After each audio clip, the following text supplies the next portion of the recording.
le psaume 42.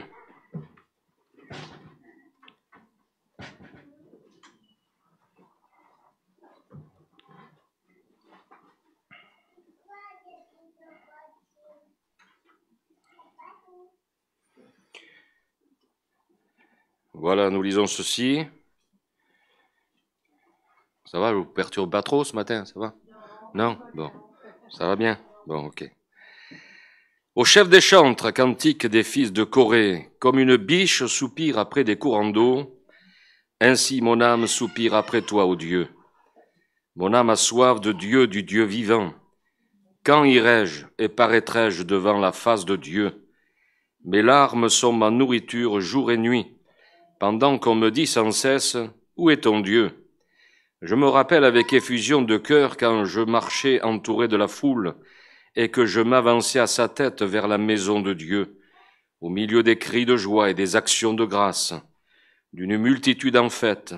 Pourquoi t'as battu mon âme et gémis-tu au-dedans de moi? Espère en l'Éternel, car je le louerai encore. Il est mon salut et mon Dieu. Mon Dieu, mon âme est abattue au-dedans de moi. Aussi c'est à toi que je pense, depuis le pays du Jourdain, depuis l'Hermon, depuis la montagne de Mitzar. Un flot appelle un autre flot au bruit de tes ondées. Toutes tes vagues et tous tes flots passent sur moi. Le jour, l'Éternel m'accordait sa grâce. La nuit, je chantais ses louanges. J'adressais une prière au Dieu de ma vie. Je dis à Dieu, mon rocher, pourquoi m'oublies-tu? Pourquoi dois-je marcher dans la tristesse, sous l'oppression de l'ennemi? Mes os se brisent quand mes persécuteurs m'outragent, en me disant sans cesse, où est ton Dieu? Pourquoi t'as battu mon âme et gémis-tu au-dedans de moi? Espère en Dieu, car je le louerai encore. Il est mon salut et mon Dieu. Amen. On peut dire, David, tu vas pas trop bien, hein? Il gémit, il se plaint. En fait, il est un peu comme nous, hein? Vous savez, quand on lit la Bible, nous, on a l'histoire de n'importe qui, du début à la fin. Mais eux, ils ont vécu comme nous, jour après jour. Et ça, il faut bien le réaliser. Et c'est là qu'on comprend mieux de quelle manière ces hommes ont pu voir la manifestation de la gloire de Dieu, mais ils ont eu des moments où ils ont été fatigués, ils ont eu des moments où ils ont été découragés. Vous savez, quand on parle de Joseph, hein, Joseph, il a vécu 20 ans dans la galère, hein, et on peut se dire, ouais, mais regarde, quand même, Joseph, il est là, en dessous de Pharaon, il dirige toute l'Égypte. Oui, mais attendez, pendant 20 ans, calculez le nombre de jours qu'il a fallu pour qu'il en arrive là. Et je crois que ce qui est important, c'est de réaliser que ces hommes, ils ont été comme nous. Ils ont vécu jour après jour. Et là, dans la période que David vit, c'est terrible parce que Absalom, son propre fils, s'est élevé contre lui, l'a chassé de l'Élysée. Ou du palais, si vous voulez. Mais c'est un peu pareil. Il était roi, David. Et il a été chassé. Il y a eu un coup d'État qui a fomenté son fils et il a quitté et a dû quitter le royaume pour se retrouver dans le désert. C'est pas rien. Quand vous êtes dans le palais avec tous vos amis, tous ceux qui sont là et qui gouvernent avec vous, et d'un seul coup, alors que ils louaient le Seigneur, ils l'adoraient tous ensemble, et il en est privé. Et c'est là, ce psaume, dans lequel nous avons lu ce matin, et on découvre, même à un moment donné, il dit, « Mes larmes sont ma nourriture ». Vous avez remarqué que quand ça va pas, on perd l'appétit, hein. On perd l'appétit. Mais ce qu'il y a de remarquable dans ce psaume, c'est que il y a sans cesse ce réflexe de continuer à célébrer et à glorifier le Seigneur. Alors, j'ai eu à cœur de vous parler de la louange. La louange elle n'a pas commencé ici-bas, elle a commencé dans le ciel. Vous savez qu'avant qu'Adam et Ève soient créés, les anges existaient. Dieu les avait créés. Comme dans toute la création divine, il y avait dans le ciel un ordre établi. Et avant que Dieu crée Adam et Ève, il a créé les anges, les archanges, les chérubins, qui adoraient, qui glorifiaient le Seigneur. Et il y en avait un de particulier qui, lui, faisait comme rassembler toutes les louanges et l'adoration qu'il y avait dans le ciel pour l'apporter à Dieu. Et son nom signifiait porteur de lumière. Il était l'un des anges les plus élevés. Il était chantre et son ministère était la musique, la louange, comme le précise Ézéchiel chapitre 28 verset 13 où il est dit « Tu étais en Éden, le jardin de Dieu, tu étais couvert de toute espèce de pierres précieuses, de sardoine, de topaze, de diamants, de chrysolite, d'onyx, de jaspe, de saphir, d'escarboucle, d'émeraude et d'or. Tes tambourins et tes flûtes étaient à ton service, préparés pour le jour où tu fus créé. Tu étais un chérubin protecteur aux ailes déployées. Je t'avais placé et tu étais sur la sainte montagne de Dieu. Tu marchais au milieu des pierres étincelantes. » Voilà ce qu'était cet ange glorieux qui malheureusement, à cause de son orgueil, vous savez, la révolte, elle n'a pas commencé sur la terre, elle a commencé dans le ciel. Le diable, qui était à l'origine un ange, s'est révolté contre Dieu et a entraîné un tiers des anges avec lui, qui sont devenus des démons. Et l'enfer fut donc créé pour lui et les anges déchus. Et je dirais que le combat spirituel a commencé dans le ciel, mais aussi sur la terre. Lorsque nous lisons l'Écriture, on s'aperçoit qu'il sera un jour lié. Dans l'Apocalypse chapitre 20, verset 2, il est dit « Il saisit le dragon, le serpent ancien, qui est le diable et Satan, et il le lia pour 1000 ans. Après quoi, il sera dans l'enfer pour l'éternité. Là, il sera lié pour 1000 ans, nous dit l'Écriture, mais en attendant, comme disait notre frère tout à l'heure, il agit, il est libre. La Bible dit qu'il est le prince de ce monde et son ultime but est d'entraîner un maximum d'hommes et de femmes, de jeunes et d'enfants avec lui en enfer dans les temps de feu et de soufre. Et je vais peut-être vous choquer ce matin, mais il agit encore aujourd'hui pour empêcher les enfants de Dieu d'adresser leur louange au Seigneur. C'est sa mission, et surtout dans les moments où nous avons personnellement notre vie de prière pour louer et adorer le Seigneur, pour prier. Il n'aime pas quand on adore Dieu, comme il n'a pas aimé dans le ciel qu'on adore Dieu.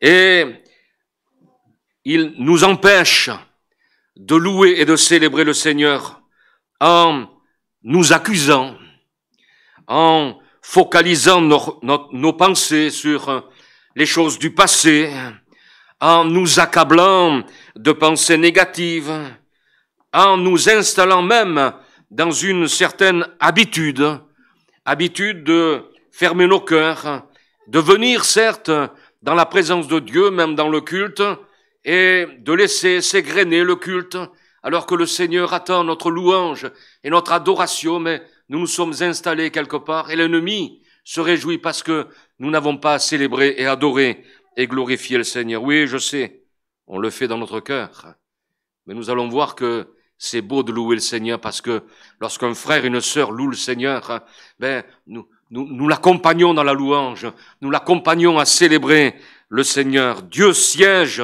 au sein de la louange. Premièrement, qu'est-ce que la louange et qu'est-ce que l'adoration? L'adoration, c'est, je dirais, être fan de Dieu. Quand quelqu'un dit, moi j'adore ça, j'adore le foot, j'adore la musique, j'adore telle personne, c'est quelqu'un qui est fan d'un être mortel, de choses terrestres qui vont disparaître. Mais nous sommes fans de Dieu. Alléluia. Il est notre roi. Et ce n'est pas lié à ses actions, l'adoration, mais à ce qu'il est. Il est Dieu. Il est le souverain berger de notre âme. Il est le roi des rois, le Seigneur des seigneurs. Nous l'avons chanté. Dans 1 Chronique 29, il est dit pardon, à toi, Éternel, sont la grandeur, la puissance et la splendeur, l'éternité et la gloire. Car tout ce qui est dans le ciel et sur la terre t'appartient. À toi, Éternel, sont le règne et l'autorité suprême. La louange, vous savez, l'adoration, la louange, lorsque nous nous présentons devant Dieu, que ça soit au culte, que ça soit dans notre moment de prière, on adore Dieu, on le loue pour ses bienfaits. La louange, c'est être reconnaissant à Dieu. C'est aussi être en admiration pour les choses qu'il a faites. Et il y a un cantique que nous chantions, compte les bienfaits de Dieu, et tu verras, en te lamentant, combien ils sont grands. Ah, c'est pas ça? Ah, vous le connaissez? Et tu verras en adorant combien ils sont grands. C'est vrai. Dans le psaume 28, verset 7, David dit « L'Éternel est ma force et mon bouclier. C'est en lui que mon cœur se confie et je suis secouru. Mon cœur est dans la joie et je le loue par mes chants. » Nous avons commencé à louer le Seigneur par nos chants. Il est le roi, il est ma force, il est mon bouclier. Je me confie dans le Seigneur. Nous avons commencé à louer et à célébrer le Seigneur. La louange, elle dit merci aussi à Dieu pour des choses que nous ne possédons pas encore. Paul dit aux Romains au chapitre 12, au verset 12, « Réjouissez-vous en espérance. » C'est cela la foi. La foi, c'est une ferme assurance des choses que l'on espère et une démonstration de celles qu'on ne voit pas. La louange, je dirais que ça doit être une priorité dans notre vie d'enfant de Dieu. Je bénirai, dira David au psaume 34, verset 1er, je bénirai l'Éternel en tout temps, et sa louange sera toujours dans ma bouche. C'est facile?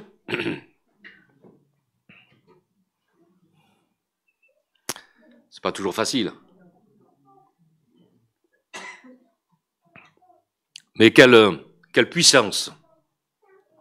Lorsque dans l'adversité, je continue à louer et à célébrer le Seigneur. Je ne dis pas que c'est toujours facile, mais c'est possible. Et cette attitude-là, cette arme-là, elle transcende toutes nos prières. Dans le livre des Juges, au chapitre 20, verset 18, il est dit « Et les enfants d'Israël se levèrent, montèrent à Béthel, et consultèrent Dieu en disant « Qui de nous montera le premier pour combattre les fils de Benjamin ?» L'Éternel répondit « Judas montera le premier. » Il y avait un combat. On peut dire, il y avait un moment difficile dans notre vie et nous avons commencé à prier. Mais le Seigneur a dit, non, c'est pas la prière d'abord. C'est Judas qui va s'avancer d'abord. Pourquoi Judas? Parce que Judas signifie louange. Louange. Et Dieu veut nous révéler que pour vaincre l'adversité, il faut mettre la louange devant. La louange, c'est la clé qui ouvre la porte du royaume des cieux, qui attire sur nous la présence de Dieu, l'onction du Saint-Esprit. Dieu siège au milieu de la louange de ses enfants. Alléluia. La louange est la clé spirituelle pour que notre âme soit en harmonie avec le Saint-Esprit.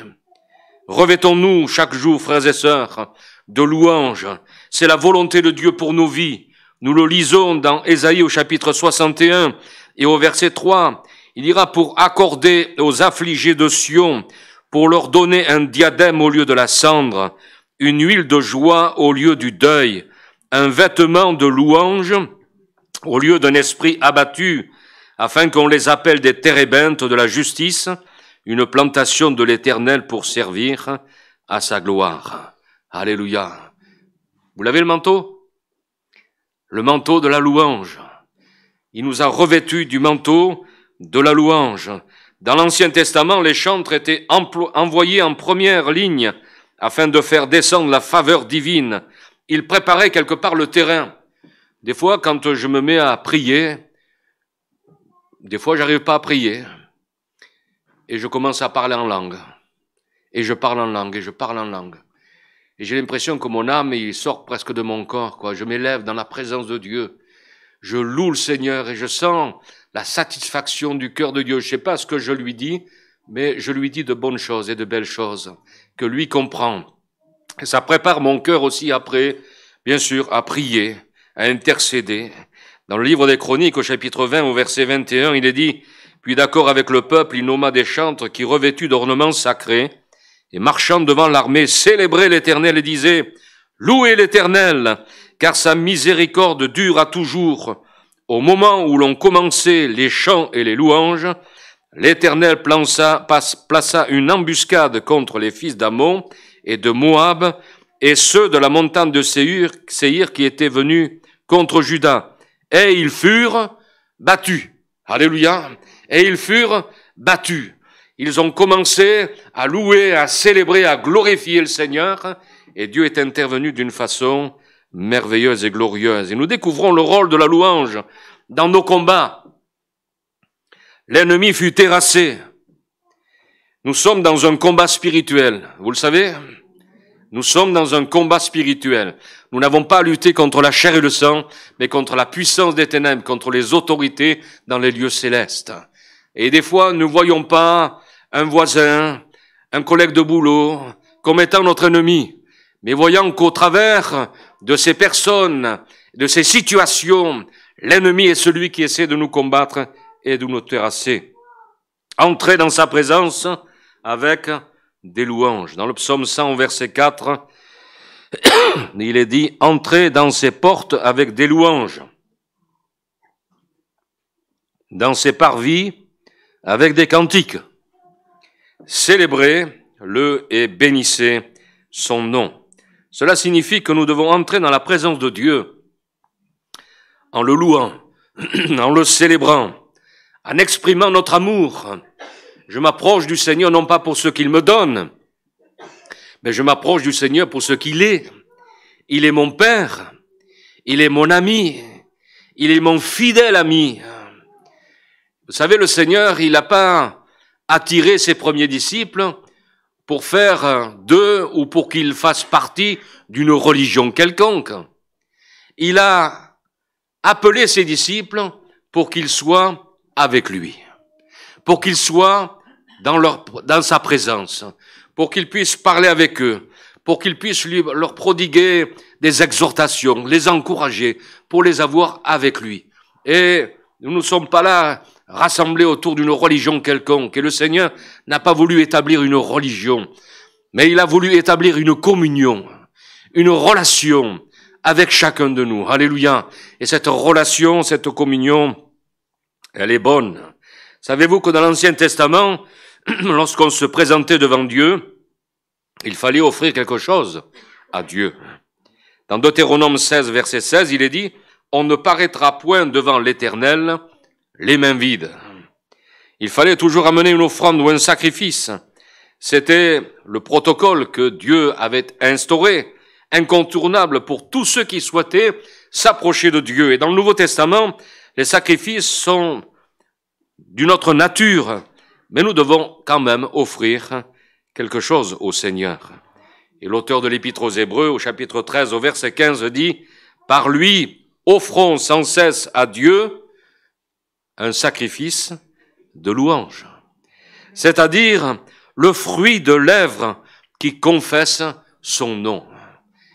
Et si nous appliquons, voyez-vous, ces choses-là, si nous les mettons en pratique dans notre vie, du matin au soir, en bénissant le Seigneur, non pas en nous lamentant sur parfois nos situations, mais en célébrant le Seigneur, en disant, Seigneur, oui, c'est vrai, il y a un problème, une difficulté, mais je te loue parce que tout est entre tes mains. Alléluia. Tu vas en triompher et vous allez voir la différence qu'il va y avoir dans votre vie de tous les jours. Merci Seigneur que nous n'avons plus besoin de sacrifier un animal pour venir devant Dieu. Ce sacrifice sanglant a déjà eu lieu une fois pour toutes, lorsque Jésus s'est offert pour nous sous la croix du Calvaire. Alléluia. Et aujourd'hui, nous apportons notre louange et nos actions de grâce. La louange est aussi une arme. Si d'un côté la louange est un protocole d'approche dans la présence de Dieu, de l'autre côté la louange est une arme redoutable contre le royaume des ténèbres lorsque nous louons sincèrement le Seigneur. Dans le psaume 149 au verset 6, il est dit que les louanges de Dieu soient dans leur bouche et le glaive à deux tranchants dans leurs mains pour exercer la vengeance sur les nations, pour châtier les peuples, pour lier leurs rois avec des chaînes et leurs grands avec des ceps de fer, pour exécuter contre eux le jugement qui est écrit. C'est une gloire pour tous ses fidèles, louez l'Éternel. Vous avez remarqué, il y a un aspect guerrier, là, hein? Un aspect guerrier de la louange. Elle exerce la vengeance, elle lie, c'est-à-dire elle réduit à l'impuissance et exécute le jugement de Dieu. Et cela se produit dans le domaine spirituel, alors que notre louange s'exprime dans la sphère naturelle, ici-bas. Quand le croyant s'approche de Dieu en le louant, Dieu déclenche sa puissance contre les forces démoniaques qui s'étaient levées contre nous. Ce n'est pas celui qui loue qui combat le royaume des ténèbres, mais c'est Dieu. Et parce que je le loue, parce que je le glorifie, alors Dieu se met en mouvement. Je m'écris, loué soit l'Éternel, ça on le connaît ce verset. Et je suis délivré de tous mes ennemis. Alléluia. La louange, c'est un acte de foi dans l'adversité. Vous savez, David n'a pas attendu que sa situation s'améliore. Et on le lit dans ce psaume. Et on peut en lire encore d'autres. Il n'a pas attendu que sa situation s'améliore pour louer Dieu. Au lieu de cela, il a choisi de louer Dieu au milieu de ses difficultés. Et comme je disais au départ, c'est pas toujours facile dans ces moments-là de louer le Seigneur. Vous savez, quand nous avons perdu notre fils, le premier dimanche où je suis allé au culte, je me demandais si j'allais pouvoir louer et adorer le Seigneur. Et je l'ai fait. Parce que je me suis dit, Seigneur, c'est un drame que nous traversons, mais Seigneur, toi, tu mérites la louange, l'adoration, parce que tu as sauvé mon âme, parce que tu es mon sauveur, et parce que tu es celui qui va nous accompagner et nous aider à traverser ces moments difficiles. Louez le Seigneur, adorez-le. Nous avons toujours de nombreuses raisons de nous lamenter. Mais si nous louons notre Dieu et Père, les miracles seront plus nombreux. Je vous le dis, les miracles seront plus nombreux. Les délivrances seront plus nombreuses. Louer le Seigneur déclenche la puissance de Dieu.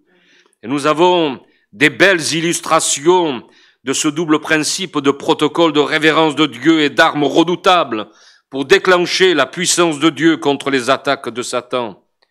Tout d'abord, nous trouvons le récit d'une attaque féroce dont a été victime le royaume de Juda dans le 2 Chroniques au chapitre 20 au verset 1er.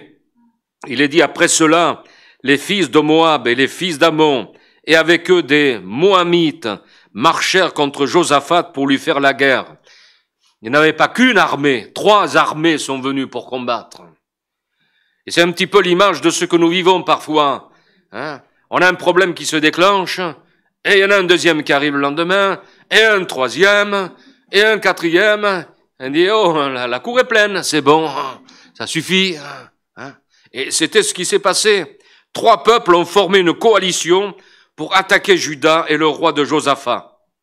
Et là, il s'agit de l'image du royaume des ténèbres qui mobilise ses forces démoniaques pour s'en prendre aux croyants, pour détruire leur foi. Vous savez, le Seigneur Jésus, il a dit à Pierre, le diable, il vous a réclamé pour vous cribler comme le froment, mais j'ai prié pour toi afin que ta foi ne défaille point. Alléluia. Il n'a pas prié pour qu'il n'ait plus de difficultés, mais il a prié pour lui afin qu'au sein même des problèmes et des difficultés, sa foi ne défaille point. Et après avoir cherché Dieu dans la prière et avoir reçu de lui la promesse de la victoire, le roi Josaphat décida de se rendre sur le champ de bataille avec son armée, mais en l'organisant d'une façon spéciale. Car nous lisons dans 2 Chroniques, chapitre 20, verset 20, « Le lendemain, ils se mirent en marche de grand matin pour le désir de Tekoa. À leur départ, Josaphat se présenta et dit, « Écoutez-moi, Juda, et habitants de Jérusalem, confiez-vous en l'Éternel votre Dieu, et vous serez affermis. Confiez-vous en ses prophètes et vous réussirez. » Puis, d'accord avec le peuple, il nomma les chantres, qui, revêtus d'ornements sacrés et marchant devant l'armée, célébraient l'Éternel et disaient, « Louez l'Éternel, car sa miséricorde dure à toujours. » Alléluia. Quelle arme! Quelle arme! Seigneur, c'est la seule arme que tu nous donnes. Ben oui, c'est la plus belle, la meilleure et la plus efficace. De louer et de bénir les seigneurs face aux difficultés. Nous voyons que les chantres et les louanges précédaient l'armée des soldats équipés pour le combat sur le terrain. C'était une stratégie inhabituelle. Mais Josaphat devait probablement se souvenir du psaume 22 au verset 4. « Pourtant, tu es le Saint. Tu sièges au milieu des louanges d'Israël. » Alléluia. Tu sièges au milieu des louanges d'Israël. Il savait que la seule façon de surmonter cette épreuve était de permettre à la présence de Dieu de se manifester au milieu d'eux. Alléluia. Et nous savons que celui qui va solutionner nos problèmes, nos difficultés, celui qui va remporter la victoire dans nos familles, avec nos enfants qui s'égarent loin du Seigneur, ou les conjoints qui s'égarent loin du Seigneur. La seule façon, c'est de faire siéger la présence de Dieu au milieu de nous, dans nos familles, dans nos propres cœurs, dans nos propres vies. Le résultat de cette stratégie, inspirée par le psaume de David, se trouve dans 2 Chroniques 20, 22. Au moment où l'on commençait les chants et les louanges, l'Éternel plaça une embuscade contre les fils d'Ammon et de Moab et ceux de la montagne de Séhir qui étaient venus contre Juda. Et ils furent battus. Alléluia. Car c'est à Dieu qu'appartient la victoire. C'est Dieu qui a le dernier mot. L'Éternel plaça une embuscade contre, et traduite dans la Bible juive, complète par Adonai, déclencha une attaque surprise contre. Moi, je suis persuadé que même eux, ils ont été surpris. Et parfois, nous sommes surpris quand on célèbre et qu'on glorifie le Seigneur et qu'on prie le Seigneur.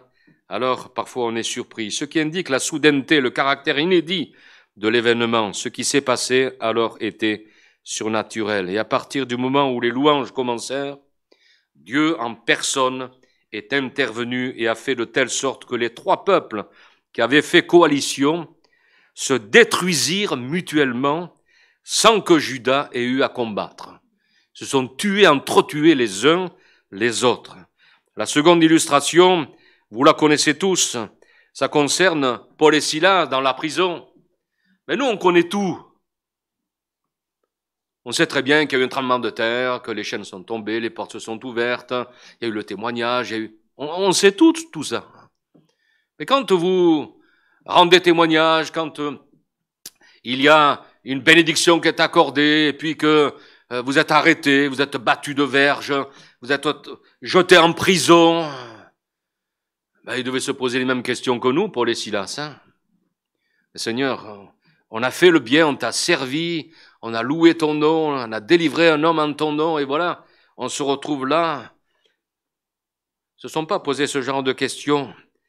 Dans Acte 16, il est dit, après qu'on les eut chargés de coups, ils les jetèrent en prison en commandant au geôlier de les garder sûrement. Le geôlier ayant reçu cet ordre, les jeta dans la prison intérieure, leur mit les ceps aux pieds. Vers le milieu de la nuit, Paul et Silas se lamentaient. Non, hein? Paul et Silas priaient et chantaient les louanges de Dieu. Et les prisonniers les entendaient. Vous n'avez jamais entendu une telle chorale dans la prison, hein? Jamais. Tout à coup, il se fit un grand tremblement de terre, en sorte que les fondements de la prison furent ébranlés. Au même instant, toutes les portes s'ouvrirent et les liens de tous les prisonniers furent rompus. Face à leur situation désastreuse, Paul et Silas ont choisi l'avenue de la louange plutôt que la rue des lamentations. Ils ont écrit un best-seller ce jour-là, de la prison à la louange. Alléluia. Parfois, l'enfant de Dieu est en prison, comme Paul et Silas, car malade, car dépressif, car parfois blessé, prisonnier même parfois par les événements du passé, par le deuil, par des paroles de mort qui vous ont atteint au plus profond de vous-même, toutes sortes de comportements hostiles, et on est comme en prison. Par la foi, ils se sont mis à prier et à chanter, à louer Dieu, sans savoir ce qui allait se passer. Parce que nous savons ce qui s'est passé. Mais eux ne savaient pas ce qui allait se passer. Peut-être qu'ils pensaient que c'était leur dernière heure. Mais ils ont loué, ils ont célébré, et ils ont glorifié le Seigneur. Ils amenèrent la manifestation de la présence et de la puissance de Dieu au sein même de leur prison. Frères et sœurs, quelle que soit votre prison, quels que soient les moments difficiles que vous traversez, quand vous allez louer et glorifier le Seigneur, vous allez amener la présence de Dieu dans votre prison et le Seigneur va vous délivrer. Alléluia. Les chaînes vont tomber, la prison va s'ouvrir et vous allez vivre quelque chose de nouveau. Pour guérir nos blessures intérieures, c'est l'une des ressources que Dieu met à notre disposition. La louange, proclamer le beau nom de Jésus. Nous n'avons pas à louer Dieu pour nos blessures intérieures, bien évidemment, pour les dégâts causés par elles dans nos vies. Mais nous avons à le louer parce qu'il est plus grand que toutes ces blessures qui nous écrasent. Alléluia. Alors que nos blessures intérieures nous obligent à regarder vers nous, à fixer notre attention sur nos drames, la louange nous conduit à regarder vers Dieu, à lever les yeux vers Dieu. La louange nous permet de détacher nos yeux de nos problèmes pour regarder à Dieu. La louange, elle nous conduit à le remercier pour ce qu'il est, pour ses bontés, pour sa fidélité et pour son amour, en nous souvenant de ses promesses. En le louant pour les grâces du passé, nous lui exprimons notre reconnaissance. L'apôtre Paul nous exhorte à cultiver cette habitude lorsqu'il dit dans Éphésiens chapitre 5 verset 19, « Entretenez-vous par des psaumes, par des hymnes, par des cantiques spirituels, chantant et célébrant de tout votre cœur les louanges du Seigneur.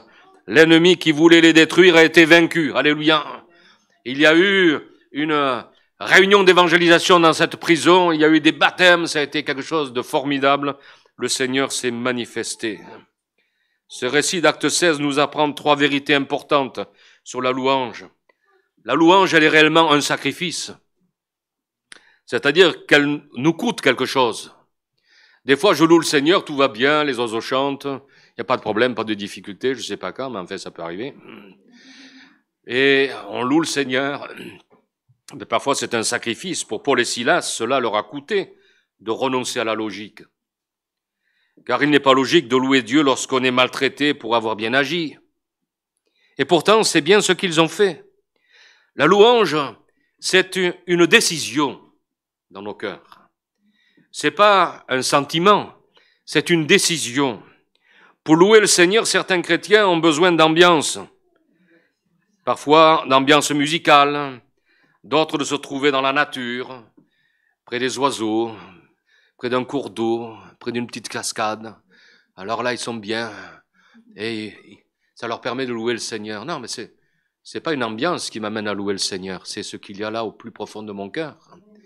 C'est Dieu qui suscite la louange parce qu'il est là, parce qu'il est présent, parce qu'il me fait du bien, parce que son esprit est là. Alléluia. Évitez de rester la bouche et le cœur fermé en attendant que le culte se déroule, mes frères, mes sœurs. Prends la victoire ce matin peut-être en disant « Seigneur, c'est vrai, je me suis habitué depuis des années à rester la bouche fermée. Oui, je te loue, Seigneur, à l'intérieur de mon cœur. Seigneur, viens prendre la victoire sur les barrières, les murs que le diable a placés devant ma bouche. La timidité. Ouvre ta bouche et je la remplirai, dira le Seigneur. » Alléluia. Je me souviens, lorsque j'étais plus jeune, à Marignane, j'étais frustré lorsque je partais du culte et que je n'avais pas loué le Seigneur. J'avais l'impression que j'avais pas rendu à Dieu ce culte qui lui était dû. La louange, elle demande une expression qui passe principalement par la prière, par le chant. Gardons à l'esprit les 2 choses suivantes.